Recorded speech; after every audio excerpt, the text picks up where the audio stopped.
بسم اللہ الرحمن الرحیم۔ اللہ تبارک و تعالیٰ کے پاکیزہ نام سے آغاز کرتے ہیں جو بہت مہربان نہایت رحم والا ہے۔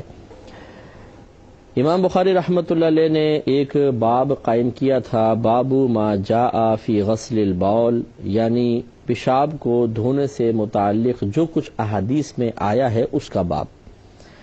اور ہماری ایک حدیث بھی پھر انہوں نے مختصر ٹکڑا حدیث کا ذکر کر دیا کہ نبی کریم صلی اللہ علیہ وسلم نے قبر والے کے متعلق فرمایا کہ وہ پیشاب کے قطروں سے نہیں بچتا تھا، اور امام بخاری اس کے اوپر کہتے ہیں کہ اور آپ نے انسانوں کے پیشاب کے سوا اور کسی کے پیشاب کا ذکر نہیں کیا۔ یہ پچھلے پروگرام میں لاسٹ میں ہماری ایک بحث چل رہی تھی کہ امام بخاری رحمۃ اللہ علیہ کا گمان یہی ہے کہ نبی کریم صلی اللہ علیہ وسلم نے صرف انسان کے پیشاب کے بارے میں کلام فرمایا ہے کہ یہ ناپاک ہوتا ہے اور اس کی وجہ سے عذاب قبر ہو رہا ہے، جانور کے پیشاب کے بارے میں نہیں۔ اور یہ ہم آپ کو سمجھا رہے تھے کہ جمہور اسی پر متفق ہیں کہ جانوروں کا پیشاب بھی ناپاک ہوتا ہے، اور کیونکہ نبی کریم صلی اللہ علیہ وسلم نے مطلقاً پیشاب کی چھینٹوں سے نہ بچنے پر عذاب قبر کی وعید بیان فرمائی ہے،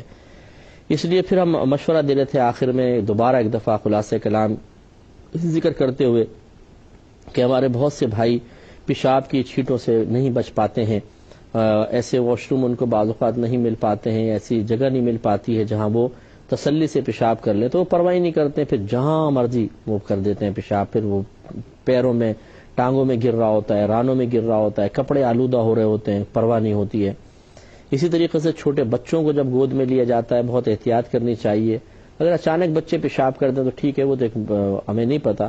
لیکن بعض گھروں میں بالکل بے پرواہی ہوتی ہے، جہاں مرضی بچہ پیشاب کرے صاف نہیں کرتے ہیں، اس سے پیر آلودہ ہو رہے ہیں، کپڑے آلودہ ہو رہے ہیں، ایسا نہیں ہونا چاہیے۔ اور بعض اوقات جیسے جانور پالے ہوتے ہیں تو جو جانوروں کو چارہ وغیرہ ڈال رہے ہوتے ہیں یا دیکھ بھال کر رہے ہوتے ہیں، یہ خاص طور پہ پرواہ نہیں کرتے ہیں، پیشاب گر رہا ہے تو پرواہی نہیں ہے، وہ چھینٹیں اپنے اوپر آ رہی ہیں، کر رہے ہیں کام، تو اس لیے ان کو بڑی احتیاط کرنی چاہیے کہ آپ اگر وہاں کام کرتے ہیں تو اس کا مطلب یہ نہیں ہے کہ آپ پیشاب کی چھینٹوں سے کے بارے میں بالکل بے پرواہ ہو جائیں، حتی الامکان بچیں۔ ہاں یہ ضرور ہے کہ آپ کے لیے ایک حرج کی صورت ہوگی اگر یہ کہا جائے کہ آپ کے اوپر ایک قطرہ بھی پیشاب نہیں آنا چاہیے، تو یہ ایک مجبوری ہے کہ آپ کام کر رہے ہیں، پیشاب کر دیا، کسی جانور نے کچھ چھینٹیں آ گئی اور آپ نہیں چاہتے تھے، احتیاط بھی کر رہے تھے، اس میں گناہگار نہیں ہوں گے، لیکن ایک ہوتا ہے بالکل بے پرواہی کے ساتھ معاملہ کرنا، اس میں ذرا احتیاط کرنی چاہیے۔ اور میں ایک آپ کو سمجھاتا ہوں ایک خاص جو چیز وہ احتیاط کرنی چاہیے اور اس میں شاید بہت سے احتیاط نہ کرتے ہوں، جیسے سمندر پہ نہانے کے لیے گئے مثال کے طور پر، وہ بعض اوقات یہ پتہ چلتا ہے، مطلب جیسے گفتگو ہوئی کسی نے ظاہر کیا کہ وہ پانی کے اندر جاتے ہیں تو پیشاب کر دیتے ہیں، اور شاید یہ گمان کرتے ہیں کہ اتنا کثیر پانی ہے، کیا ہے پیشاب اسی میں گھل کے ختم ہو جائے گا، ٹھیک ہے وہ تو پیشاب سمندر کے اندر پانی پہ ملے گا تو پھر ٹھیک ہے، وہ تو پتہ بھی نہیں چلے گا کہاں گیا، نہ اسمیل رہے گی نہ کچھ رہے گی، لیکن جو انسان پیشاب کر رہا ہے یقینی سی بات ہے کہ وہ پیشاب اولاً تو اس کے جو کچھ نے پہنا ہوا اس کے اندر پھیلے گا، وہ رانوں پہ لگے گا، پیٹ پہ لگے گا اور جسم کے اندر، پھر وہ پانی اندر جا کے اس کو پیشاب کو لے کر جائے گا تو وہ پاک بھی ہو جائے گا، اس کا انکار نہیں ہے، لیکن یہاں تو معاملہ یہ ہے کہ کیا اپنے آپ کو پیشاب سے آلودہ کرنا جائز ہے کہ نہیں ہے، تو پیشاب سے اپنے آپ کو آلودہ کرنا ہی حرام ہے، گناہ کبیرہ ہے۔ اس کا مطلب یہ ہے کہ جو سمندر میں نہا رہا ہے وہ گناہ کبیرہ کر کے پھر چاہے پانی نے اس کو پاک کر دیا وہ پاک ہو گیا، لیکن گناہ کبیرہ تو اس نے کیا، اور یہ زیادہ تر ہوتا ہے عدم توجہ ہی کی بنا پر کہ ہمیں توجہ نہیں ہوتی ہے، مسائل سیکھے نہیں ہوتے، ایسی باتیں سنی نہیں ہوتی ہیں، لہذا اگر کوئی ایسا ہیں جو ہمیں سن رہے ہیں اور ان کو یاد آیا کہ ہو میں نے بھی یہ کارنامے سر انجام دیے ہیں ساحل سمندر پہ، تو وہ فوراً اللہ کی بارگاہ میں توبہ کر لیں۔ ایسے ہی بعض اوقات واش روم میں نہاتے ہوئے، باتھ روم میں نہاتے ہوئے شاور چل رہا ہے جی اور اس میں پیشاب کھڑے کھڑے کر رہے ہیں اور پرواہ نہیں کر رہے کہ جی پانی تو گر رہا ہے نا، کوئی بات نہیں، وہ نکل گیا، پیشاب نکل جائے گا، پیشاب نکل جائے گا یہ آپ کا ابھی مسئلہ نہیں ہے، اصل مسئلہ یہ ہے اور اصل شرعی تقاضا یہ ہے کہ وہ پیشاب جسم تک پہنچے نہیں، لیکن وہ پرواہ نہیں ہوتی ہے کیونکہ مسئلہ بعض اوقات معلوم نہیں ہوتا ہے۔ اس لیے یاد رکھیں کہ پیشاب کا ایک ایک قطرہ ناپاک ہے، نجس ہے، گندا ہے، اور اس کا جسم تک پہنچنا یہ خطرناک ہے کہ عذاب قبر کا سبب بن سکتا ہے، اور جو اس میں پھر بے احتیاطی کرے اور پرواہ نہ کرے تو وہ گناہ کبیرہ کا مرتکب بھی ہے۔ اللہ تعالی ہم سب کو سابقہ زندگی پر ایک نگاہ ڈال کر اس بات کو جاننے کی توفیق عطا فرمائے کہ ہمیں ایسا ہوا ہے ہمارے ساتھ یا نہیں ہوا، اور اگر یہ ثابت ہو جائے کہ کبھی ایسا ہوا ہے کہ جسم تک پیشاب کو بے احتیاطی سے پہنچنے دیا گیا تھا تو اللہ تبارک و تعالیٰ کی بارگاہ میں فوراً توبہ کر لے۔ اب دیکھیے اس پر جو امام بخاری رحمۃ اللہ علیہ ایک حدیث لے کر آئے ہیں، 217 نمبر حدیث ہے۔ باب کیا قائم کیا تھا؟ باب ما جاء فی غسل البول، پیشاب کو دھونے سے متعلق جو کچھ حدیثوں کے اندر آیا ہے اس کا باب۔ 217 نمبر حدیث بیان کرتے ہیں، اس میں ذکر کرتے ہیں کہ حضرت انس بن مالک رضی اللہ تعالی عنہ نے ارشاد فرمایا کہ نبی کریم صلی اللہ علیہ وسلم جب قضاء حاجت کے لیے تشریف لے جاتے تو میں آپ کے لیے پانی لے جاتا جس سے آپ استنجا فرماتے تھے، دھوتے تھے۔ تو دیکھیے معلوم یہ ہوا کہ پیشاب اگر یہ نجس اور ناپاک نہ ہوتا، یہ ثابت کرنا چاہ رہے ہیں امام بخاری رحمۃ اللہ علیہ کہ پیشاب نجس ہے، ناپاک ہے، یہی وجہ ہے کہ نبی کریم صلی اللہ علیہ وسلم اس کو پانی سے دھویا کرتے تھے۔ اب اس پر ابھی میں کلام نہیں کرنا چاہتا، وہ بعد میں انشاءاللہ کبھی کریں گے کہ انبیاء علیہم السلام کے جسم اقدس سے جو کچھ نکلتا ہے اس کی کیا شرعی حیثیت ہے۔ تو کوئی یہ گمان نہ کرے کہ میں یہ کہہ رہا ہوں کہ نبی کریم صلی اللہ علیہ وسلم کے جسم اقدس سے جو کچھ نکلا وہ نجس اور ناپاک ہے۔ میں ابھی مطلقاً بات کر رہا ہوں، آپ میرے الفاظ پہ تھوڑا غور کریں کہ ثابت ہی کرنا چاہتے ہیں امام بخاری رحمۃ اللہ علیہ کہ انسان اگر پیشاب کرتا ہے تو چونکہ وہ نجس اور ناپاک ہوتا ہے اس لیے اس کو پانی سے دھونا ہوتا ہے، اور اس میں حدیث نبی کریم صلی اللہ علیہ وسلم کی بیان فرمائی ہے۔ نبی کریم صلی اللہ علیہ وسلم کے جسم اقدس سے نکلنے والے جو بھی چیز تھی اس کے بارے میں علماء کرام کے نظریات انشاءاللہ اپنے موقع محل کے لحاظ سے میں عرض کروں گا، لیکن اکثر اسی پر ہے کہ آپ کے جسم اقدس سے جو کچھ نکلتا تھا وہ ہماری مثل ناپاک نہیں ہوتا تھا، نجس نہیں ہوتا تھا، وہ طیب ہوتا تھا، طاہر ہوتا تھا، نہ اس میں جیسے ہمارے جسم سے اسمیل نکلتی ہے ایسا کچھ بھی نہیں تھا۔ نبی کریم صلی اللہ علیہ وسلم کو اللہ تعالیٰ نے بڑا پاکیزہ رکھا ہے۔ ایک بشری تقاضے کے تحت جو اللہ کا قانون ہے وہ قانون یہاں پر بھی جاری ہوا ہے، لیکن نبی کریم صلی اللہ علیہ وسلم کے جسم اقدس سے جو کچھ نکلا وہ بالکل پاک اور طیب اور طاہر ہے۔ اور نبی کریم صلی اللہ علیہ وسلم نے اگر اس کے بعد پانی وغیرہ استعمال فرمایا تو یہ صرف تعلیم امت کے لیے ہے، ورنہ حقیقتاً آپ کو اس کی حاجت نہیں تھی۔ اس پہ انشاءاللہ کبھی میں اور تفصیلی کلام عرض کروں گا، اور اس میں جو اکابرین کی آراء ہیں وہ بھی آپ کی خدمت میں عرض کریں گے، لیکن اتنا بھی اگر ذہن میں فی الحال رکھا جائے تو یہ بہت ہی بہتر ہے۔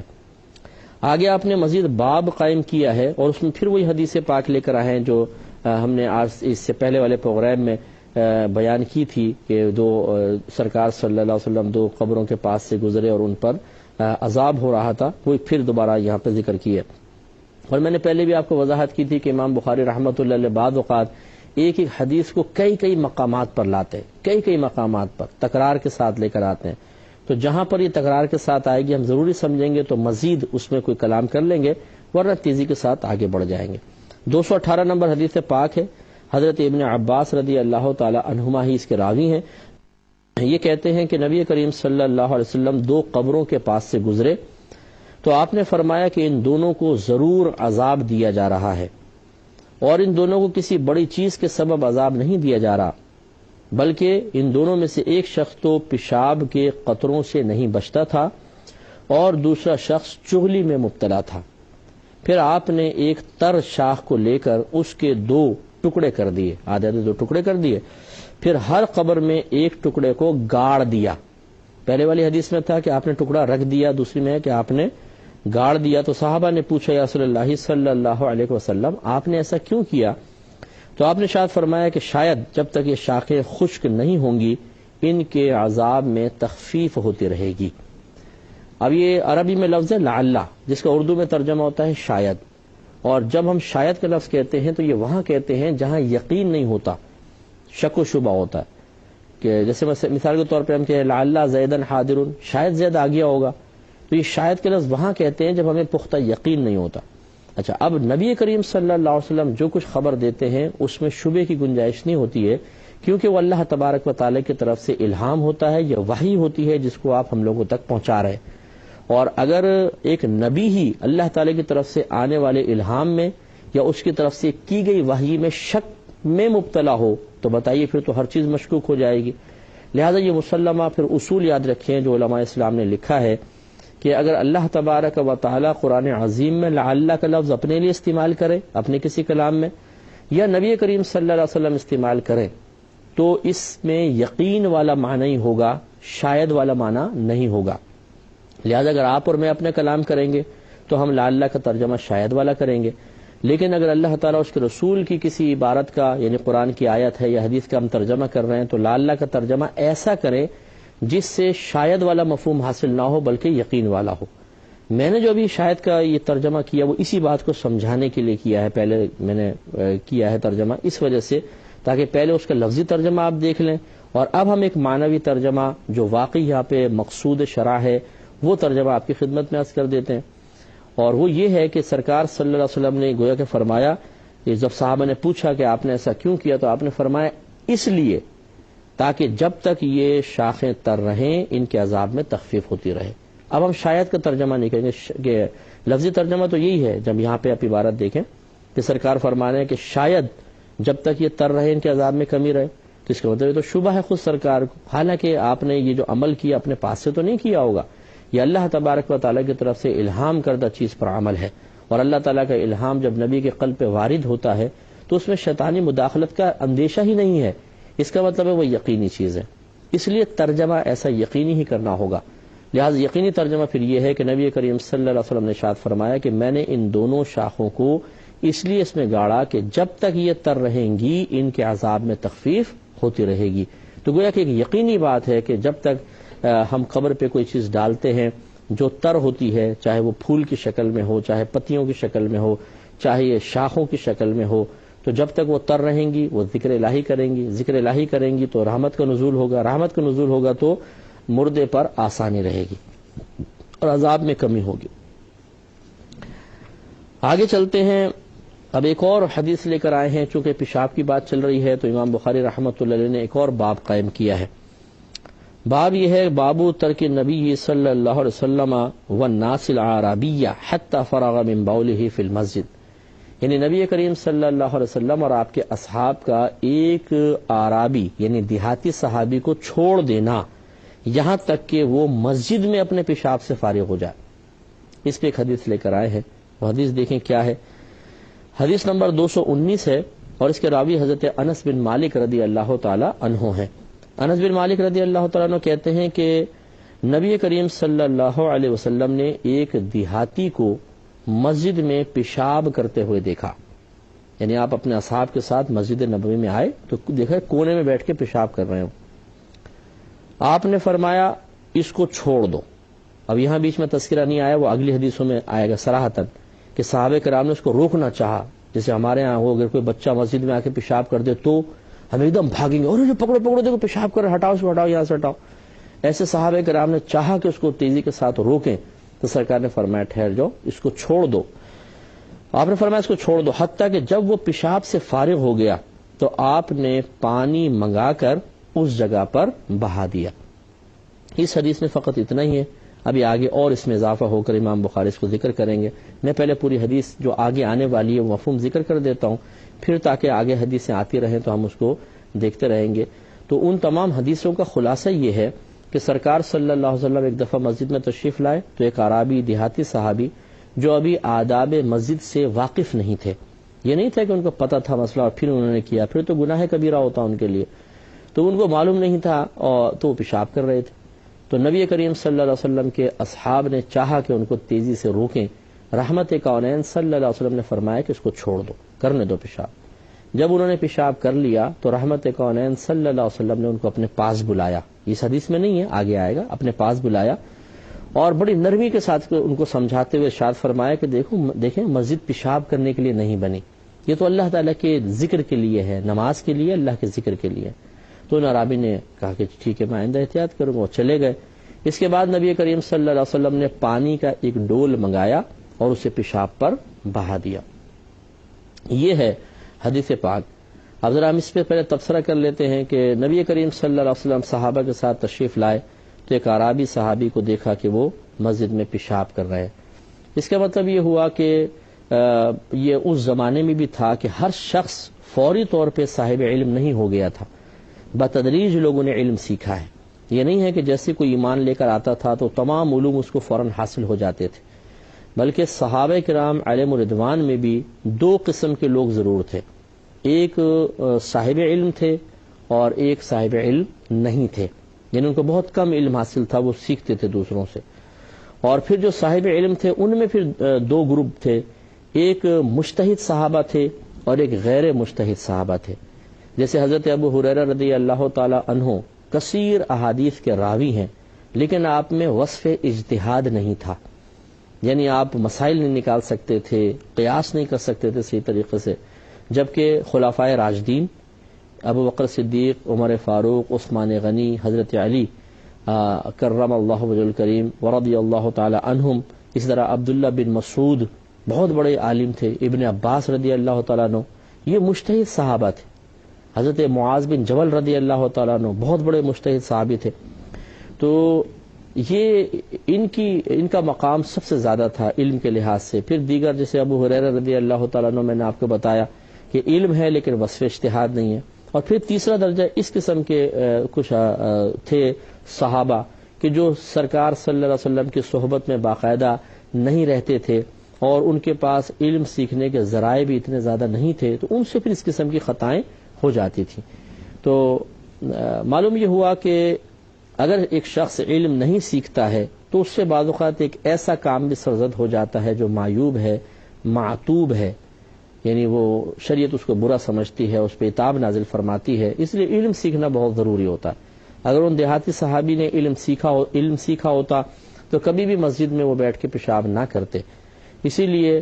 نبی کریم صلی اللہ علیہ وسلم نے اپنے امتیوں کو مخاطب کر کے ارشاد فرمایا کہ طلب العلم فریضۃ علی کل مسلم، کہ علم کا حاصل کرنا ہر عاقل بالغ مسلمان مرد و عورت پر فرض ہے، اس لیے ہمیں سیکھنا چاہیے۔ اور اس کے لیے بہترین علماء سے رابطے ہیں، کتب کا مطالعہ ہے، اسی طرح ٹی وی پروگرامز جو واقعی اچھے مستند علماء کرام کے ہیں انہیں ہم دیکھیں اور ان سے اکتساب کریں، یہ بہت ضروری ہے، اور اپنے علم میں اضافہ کریں، ورنہ اگر جہالت کی بنا پر غلطی کرتے ہیں تو ہماری گرفت ہوگی۔ ان اعرابی کی نبی کریم صلی اللہ علیہ وسلم نے گرفت اس لیے نہیں فرمائی کہ وہ شروع اسلام کا موقع ہے، آہستہ آہستہ اسلام آگے بڑھ رہا ہے، اس وقت لوگ سیکھ رہے ہیں، اور ان اعرابی کو علم نہیں تھا، اس لیے سرکار نے ان کے ساتھ سختی نہیں فرمائی۔ لیکن ہمارا معاملہ کچھ دوسرا ہے، ہم تک دین بالکل مکمل ہو کے پہنچا ہے۔ اب ایسا نہیں ہے کہ آہستہ آہستہ وحی نازل ہو رہی ہے، کسی تک پہنچی ہے، کسی تک نہیں پہنچی ہے، ابھی وقت لگ رہا ہے اسلام کی تعلیم کو ان تمام لوگوں تک پہنچنے میں۔ اب تو سارا علم ہمارے پاس آ چکا ہے، اب ضرورت ہے اس کو سیکھنے کی۔ اس لیے ہمیں کوشش کرنی چاہیے کہ علم سیکھیں اور جاہل نہ رہیں، ورنہ قدم قدم پر ہم سے غلطیاں ہوں گی، وہ خانگی معاملات میں بھی ہو سکتی ہیں، تجارتی معاملات میں بھی ہو سکتی ہیں، گھر کے معاملات میں بھی، باہر کے معاملات میں بھی بڑی خطرناک غلطیاں بعض اوقات جہالت کی وجہ سے ہو جاتی ہیں، اور وہ پوری زندگی انسان کی تباہ کر دیتی ہیں، اور آنے والی نسلوں کی زندگی پہ برے اثرات بھی مرتب ہوتے ہیں۔ تو اس لیے علم سیکھنا بہت ضروری ہے۔ اللہ تعالیٰ عمل کی توفیق عطا فرمائے۔ انشاءاللہ نیکسٹ پروگرام میں اسی حدیث پر تبصرے کو کنٹینیو رکھوں گا، ضرور ملاحظہ کیجیے گا۔ وآخر دعوانا ان الحمدللہ رب العالمین۔